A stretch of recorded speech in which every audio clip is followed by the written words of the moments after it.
تقريبا من 45 يوم التحقت في قوات درع قلمون الفرقة الثالثة.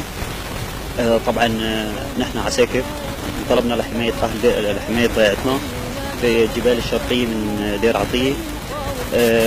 كلياتنا هون عساكر طبعا نمارس حياة عسكرية طبيعية، والحمد لله مثل ما أنا شايف الوضع.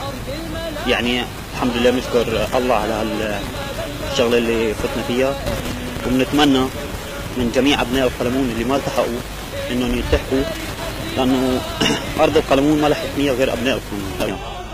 وأنا بنصح كل واحد فروري أو عسكري هربان أو متخلف إنه يلتحق بقوات درع القلمون، لأنه القلمون لأهل القلمون. طبعا سوريا للجميع، ولكن نحن هي فرصة اجت لعنا، اكيد ما في حدا بيقدر يضيعها. هذا سيفي بالوغى.